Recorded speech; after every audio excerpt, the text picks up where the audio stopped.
Assalamualaikum warahmatullahi wabarakatuh. Kali ini membahas aerodinamika. Kenapa kok bahas aerodinamika? Karena ada hubungannya dengan kemarin bahas jas hujan. Jas hujan itu kan jadi penghalang angin ya. Kalau bisa milih, sebenarnya bisa jadi mengurangi hambatan angin kan. Biasa kalau kita pakai baju tuh yang gebar-geber gitu. Nah, kalau waduh, jalannya garing ya, cuma hujan daerah sekitar kantor aja ya. Terus jadi kalau pakai baju jas hujan yang model baju, yang model rapet-rapet, yang ada karetnya, yang rapat ke bagian tangan, rapat ke bagian kaki gitu, nggak gembre-gembre gitu, nggak longgar, itu malah bisa meningkatkan aerodinamika daripada ketika misalnya kita pakai jaketnya nggak rapat ke tangan, nggak ada karetnya di bagian tangannya. Itu justru mengurangi hambatan angin. Pakai jaket kulit ya sama saja kalau banyak lubangnya. Jadi baru kalau jaket bisa rapat ke tangan, ke kaki, nah itu yang bisa meningkatkan kecepatan. Sebenarnya aerodinamika motor itu bisa dibilang hancur-hancuran ya. Motor sekarang ini masa memperhatikan soal aerodinamika. Yang motor sport pun enggak. Apa buktinya? Enggak ya. Lihat aja tampilannya Honda CBR 150R. Kan tajem-tajem kayak gitu. Bukan unsur aerodinamika. Nah, itu contohnya itu. Kan kotak-kotak toh, bukan aerodinamis kan. Yang R15 aja enggak terlalu, cuma gayanya toh. Kalau yang GSX mungkin beda lagi ya, soalnya kok kelihatannya diuji lewat terowongan angin. Ya paling enggak kalau Gixxer yang 150 itu, nah itu baru itu yang sip, itu tampilannya. Selain keren juga ya diuji terowongan angin juga. Tapi walau sudah diuji terowongan angin, tetap gak memprioritaskan aerodinamika. Kenapa? Ya yang real aja lah. Siapa yang beli motor CBR 150, beli R15, beli GSX R150? Yang beli ABG apa orang gede? Yang beli tingginya di bawah 160 apa di atas? Nah, kenyataannya yang beli motor-motor itu kebanyakan tingginya di atas 150, di atas 160. Padahal motor tersebut cuma bisa punya aerodinamika bagus bila ridernya itu tingginya 150, 160. Coba deh lihat iklannya CBR 150R itu. Duduk loh, sampai duduk di joknya penumpang ya, yang penulis maksud itu kok bisa untuk mendapatkan aerodinamika yang bagus duduknya di jok penumpang. Sing edan sopo? Katanya gaya berkendaranya ala MotoGP, tapi begitu duduknya biar bisa aerodinamika beneran, kok duduknya nyeleneh kayak gitu. Kalau motor pakai gaya duduk MotoGP beneran, dia nggak duduk di tempat penumpang loh. Lihat aja wes joknya MotoGP, apa kayak motor-motor yang diomongi gaya sporty itu? Enggak kan?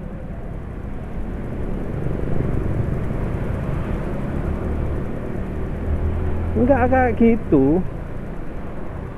Jadi bisa bisa di lihat sendiri bahwa yang motor ngaku-ngaku MotoGP, desain MotoGP itu bullshit semua, cuma omong kosong. Karena lihat MotoGP itu kayak gimana joknya lebar, joknya banyak space-nya depan atau belakang, mau maju bisa, mau mundur bisa. Itu jok benerannya MotoGP, itu jok asli MotoGP, nggak kayak yang apa, yang di motor-motor 150 cc itu. Motor 150 cc itu jok ala MotoGP bohongan, aspal. Seakan-akan MotoGP dikesankan seakan-akan MotoGP, padahal berlawanan. Jok MotoGP itu penumpang pun bisa duduk di kursi utama juga. Jadi penumpang sama jokinya itu jadi satu tempat duduknya, nggak terpisah. Karena apa? Kalau sendirian, jokinya nanti bisa mundur, juga bisa maju. Mundur ketika apa? Ketika ngerem pertama, kedua ketika kencang. Ketika kencang itu muka itu bisa ada di belakangnya windshield. Itu yang bener. Tapi coba lihat yang mengendarai motor CBR atau motor GSX 150R atau R15, masa bisa gitu? Impossible lah. Kalau orang tunggunya misalnya 170 atau lebih, apalagi badan gede, waduh, sengsara pakai motor gitu, kecepet lah istilahnya. Jadi walau motor sport 150 cc itu disebut gaya MotoGP, tapi aslinya enggak. Hasilnya itu cuma gaya-gayaan tok, gaya nggak ada esensinya. Karena kalau ya itulah, coba wis lihat orangnya. Kalau mau aerodinamika itu rider MotoGP, lihat kepalanya ada di mana posisinya, nempel di atasnya tangki. Apa motor 150 cc kita bisa begitu? Nggak bisa, nggak ada tempat, ridernya nggak bisa mundur. Jadi percuma lah ngomong soal aerodinamika kalau soal motor 150 cc. Soalnya dari pabriknya sendiri nggak peduli mau motor aerodinamika bagus apa jelek, ditempeli jedek gaya MotoGP, wis laris, nggak peduli itu gagal waktu balapan beneran atau enggak peduli lah. Nah coba lihat juga ya kenyataan balapan itu ridernya tingginya berapa senti semua. Yang 164 itu pasti nggak mungkin duduk di jok jokinya, itu pasti duduk di jok penumpang, mundur kan. Ya itulah, ngaku-ngaku MotoGP tapi nggak dapat esensinya. Padahal sebenarnya ya gampang niru jok ala MotoGP itu, dan nggak jelek. Jok ala MotoGP beneran itu nggak jelek tuh. Mungkin yang model Ducati aja yang jelek, kotak-kotak kayak gitu, gila nih. Yang modelnya Honda nggak jelek-jelek amat, modelnya Suzuki juga nggak jelek-jelek amat, KTM, Yamaha lumayan. Jadi ya nggak paham lah mengapa kok sampai jok bertingkat kayak gitu disebut jok MotoGP itu. Ya tapi ya orang Indonesia ya mudah ketipu lah. Udah anggap waduh kencang, wah hebat banget gitu. Ya kayak gitulah ya, reaksinya biasa lah. Padahal dipakai balapan betulan nggak bisa kencang. Bahkan dari aerodinamika punya nggak dapet, parah. Jadi di motor laki itu ironis ya, disebut gaya MotoGP tapi nggak bisa niru MotoGP. Di MotoGP muka rider itu bisa ada di belakangnya windshield. Nah, kalau di motor laki 150 cc apa bisa? Nggak bisa, bisanya di atasnya. muka langsung disodorkan ke angin.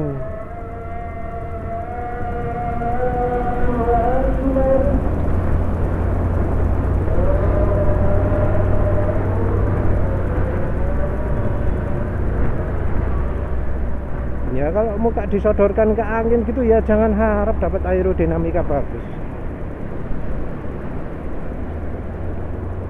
Kalau misalnya pingin kencang pakai motor sport 150 cc, joknya harus dimodifikasi, buang dah yang belakang itu, jangan dibuat tingkat, dibuat datar, dibuat jadi model itu apa apa sih namanya yang kok jadi lupa, model motor balap jamak masa lalu.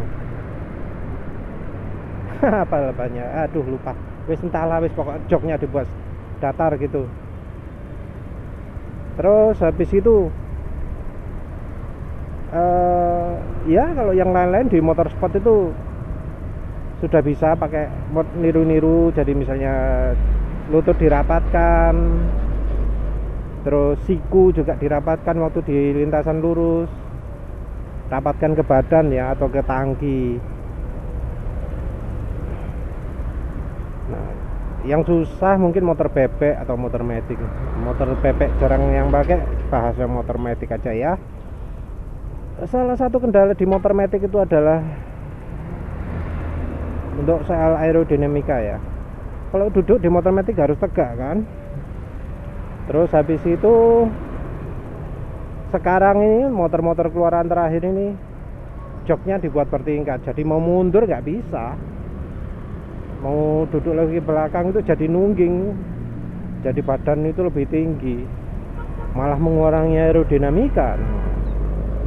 Padahal tujuannya itu biar kepala bisa nempel ke dashboard. Kalau kepala nggak bisa nempel ke dashboard ya nggak maksimal lah. Yang ideal itu mungkin gaya tiarap ya, gaya Superman. Tapi ya kalau gaya Superman mau ngerem bahaya kan, bahaya, karena kaki nggak di deck, maka kalau ngerem ya badan ini bisa munting kiri atau munting kanan. Kalau sudah gitu ya mengerikan sekali hasilnya. Jadi yang sering dilakukan itu biasanya adalah merunduk. Sering kan kita lihat motor matic jalan kencang merunduk. Tapi sayang, kalau di motor matic itu merunduk itu gak efektif. Gak efektif loh. Karena apa? Ya merunduknya cuma gitu-gitu toh, cuma sedikit gitu toh. Paling cuma miring ke depan wes itu toh. Jadinya perut itu jadi seakan kantong udara gitu. Jadi ngerem, jadi tempat ngeremnya udara. Jadi bentuk sudut ke depan tapi udaranya terperangkap di perut dan paha. Nah tentu nggak bisa kencang dong, hambatan angin cuma beda sedikit. Jadi seakan-akan gaya badan condong ke depan ngebut, padahal ya di sebelah duduk tegak ya sama aja, cuma beda dikit. Kalau motor tenaganya bener-bener sama baru kelihatan ada apa titit gitu, nyalipnya pelan ya nggak imbang lah dengan gayanya, malu-maluin malah. Apalagi sampai pakai kenal sport racing, waduh malunya tambah itu.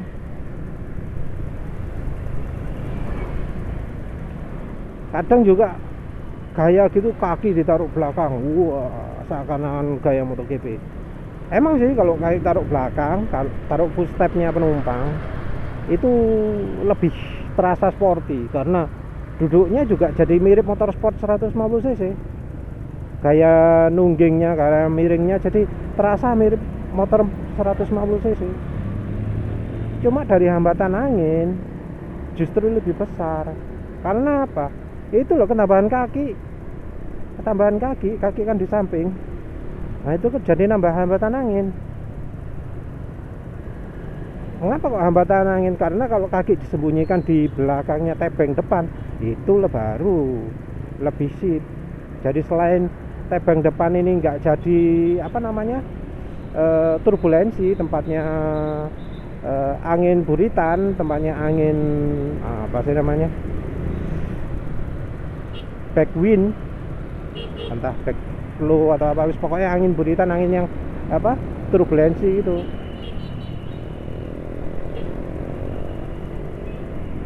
Angin kalau sudah kita taruh di apa kaki jadi rapat gitu ya, lutut di tengah gitu, di belakangnya tebeng, itu nanti hambatan angin jadi lebih kecil.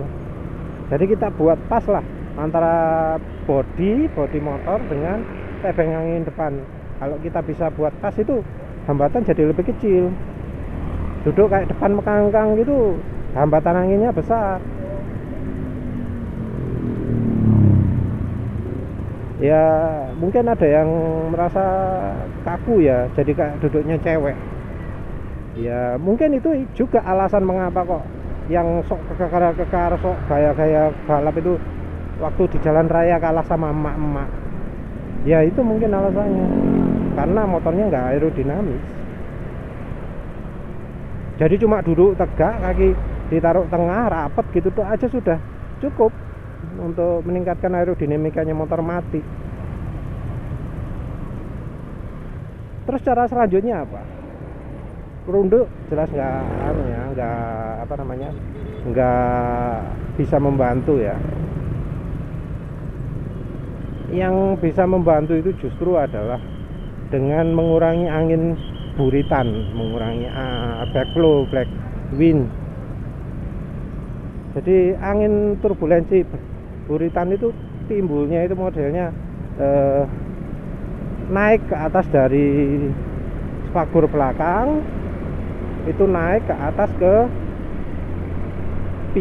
punggung kita kalau kita berkendara sendirian. Kok bisa penulis tahu dari mana taunya? Ya itu gampang, kalau misalnya pas hujan-hujan. Nah itu kalau pas kencang, jalan kencang, misalnya jalan 60, 80, 100 gitu, di jalan yang becek-becek, itu pasti kan punggung itu kotor. Pasti kan punggung itu kotor. Padahal gimana caranya apa lumpur itu bisa naik ke punggung gitu loh. Padahal jalan ya lurus, angin dari depan, hujan dari depan. Kenapa kok punggung yang kena? Ya karena itu angin buritan itu. Jadi angin dari apa? Dari lampu belakang itu naik ke atas. Naik ke atas terus ke punggung kita. Muter-muter di situ, jadi turbulensi. Merunduk nggak membantu banyak kalau merunduknya cuma 45 derajat. Cuma menang gaya neto.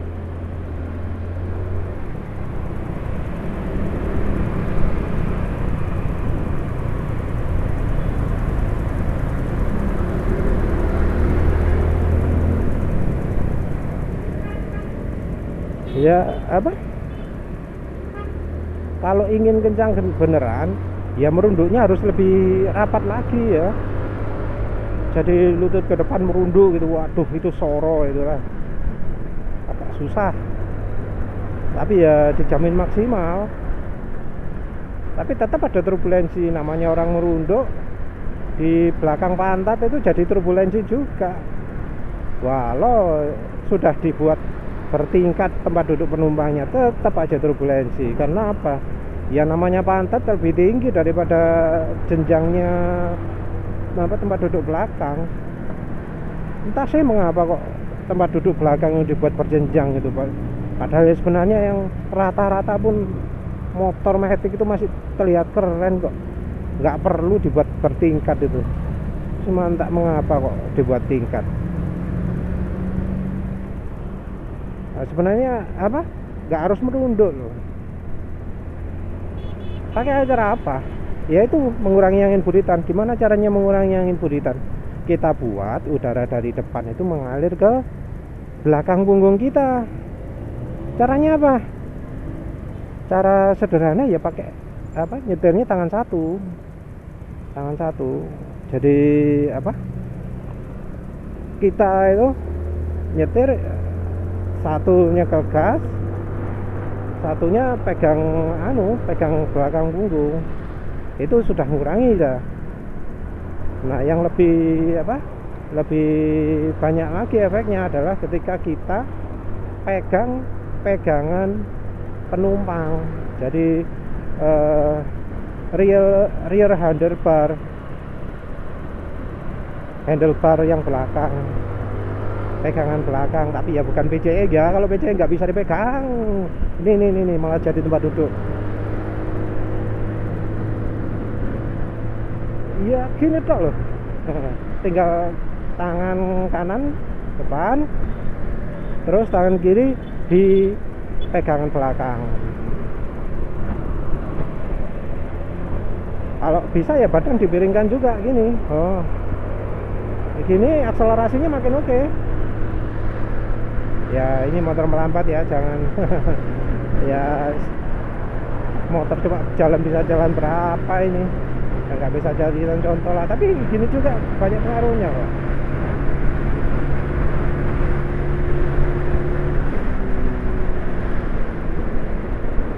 Ya jadi gitulah, membuat angin belakang itu hilang dengan bantuan tangan.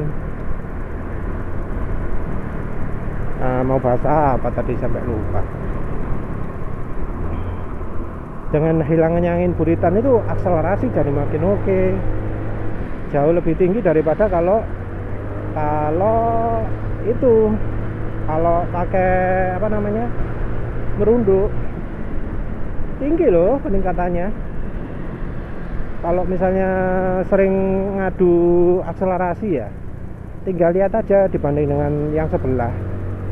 Lihat akselerasinya kalau tangan kita taruh belakang. Motor yang nggak ada tenaganya kayak gini, ini motor irit ini 1:55 itu real ya dari perjalanan penulis.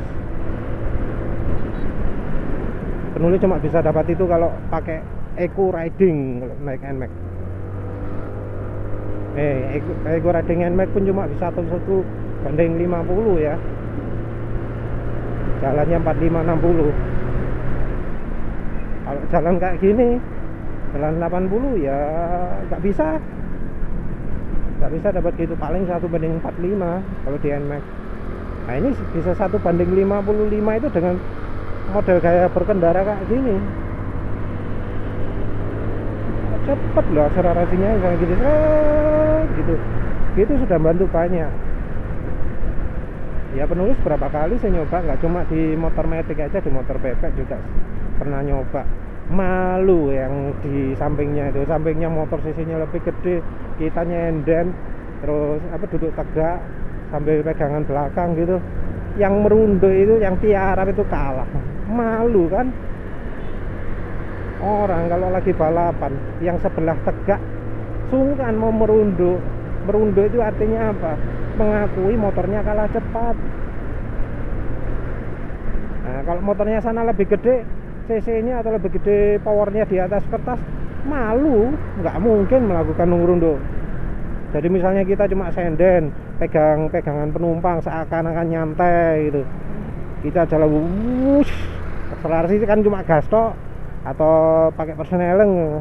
Kalau sudah mahir pakai motor laki juga bisa. Motor naked kan biasanya tegak juga duduknya, bisa pakai teriak yang sama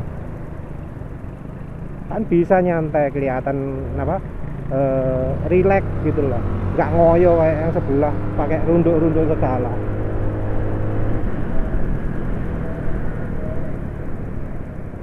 Ya sering loh penulis gitu dulu, sering bikin malu motor cc yang lebih besar ya. Kalau ngomong penulis besar ya bukan ngomong 1000 cc, 500 cc ya enggak lah ya. Motor yang kebanyakan di Indonesia, misalnya penulis lagi pakai Supra V, sana pakai Jupiter Z. Ya penulis cuma modifnya cuma pakai magnet sama gigi depan ganti 16. Dari situ tok, duduk santai luar kota ya, nyantai gini, miring, badannya miring, sandar belakang, Jupiter Z lewat, apalagi VGR, apalagi Krypton, apalagi musuhnya Honda saat itu apa aja, Vega R, lupa lah, pokoknya semacam-macam itulah. Jadi kencang sendiri di jalan, apalagi kalau lawan Suzuki. Masuk Shogun pisannya disalip lah.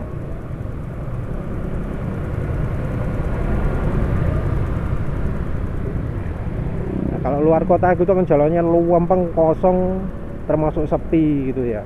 Kalau malam hari gitu jalan pelan-pelan itu resiko malah kena begal kan. Sekarang ini agak rawan juga kalau jalur selatan.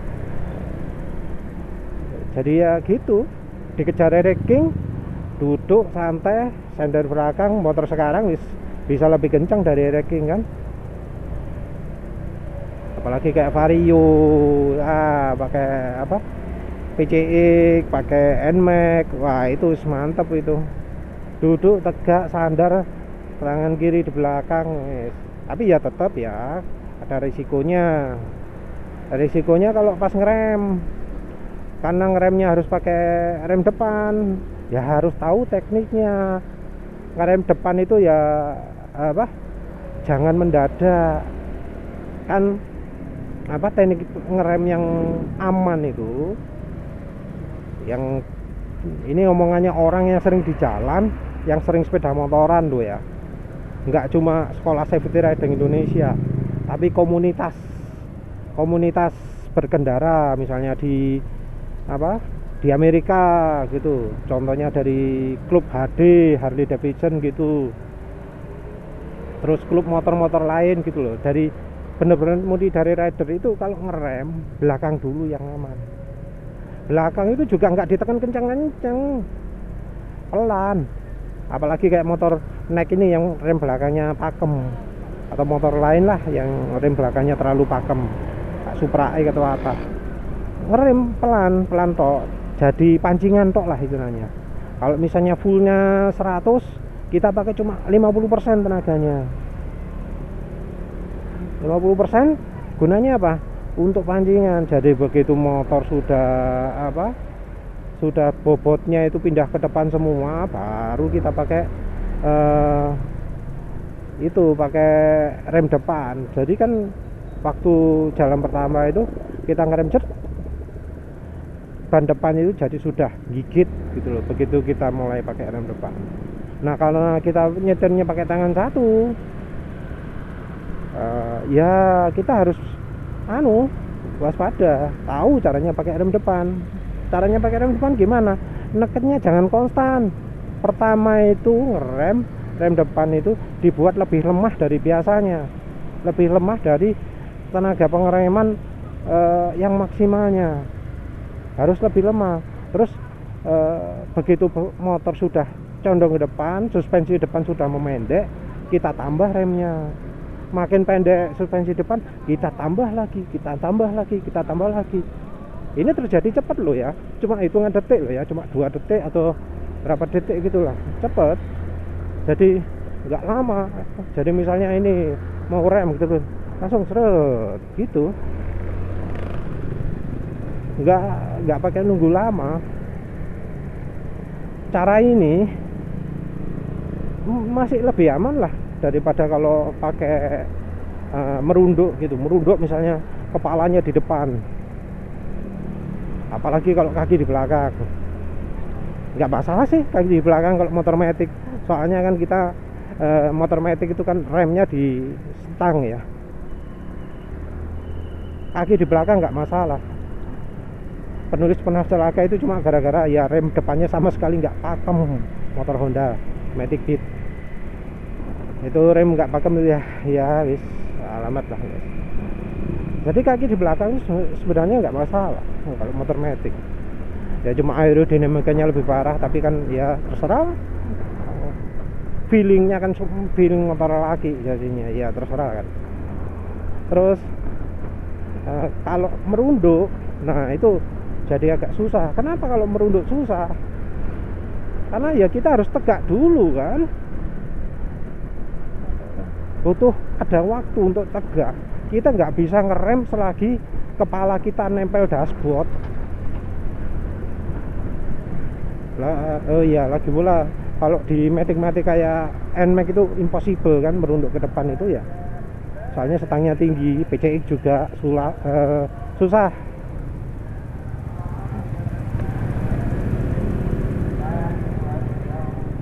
Mau merunduk susah karena lengan naik tinggi.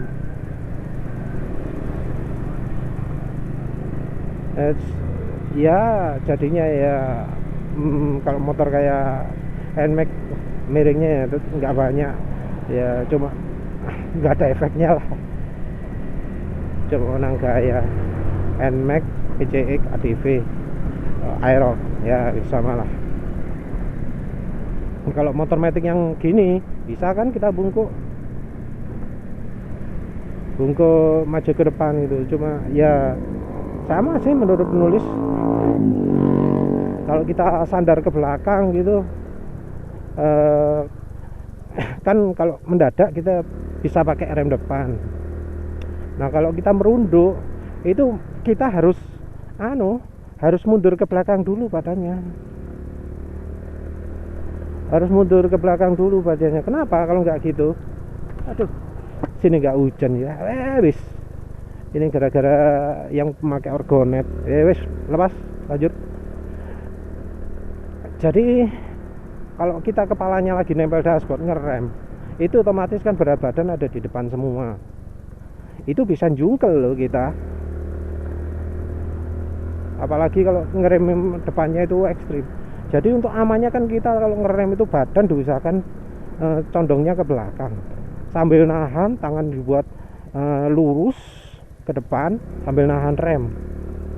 Itu cara yang paling aman itu menurut penulis ya. Terus ya tenaga pengamannya diatur. Nah waktu yang dibutuhkan untuk kita tegak kembali itu sama kira-kira waktunya dengan kalau kita pegang bagian pegangan penumpang yang belakang ini. Jadi pas di belakang gini kaget, tangan pindah ke depan. Nah itu sama dengan misalnya kalau kita bungkuk gini terus tegak.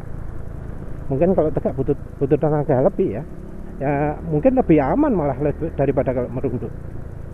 Ya wes, tekniknya gitu aja, gampang dilakukan kan. Sudah, terima kasih sudah menonton. Assalamualaikum warahmatullahi wabarakatuh.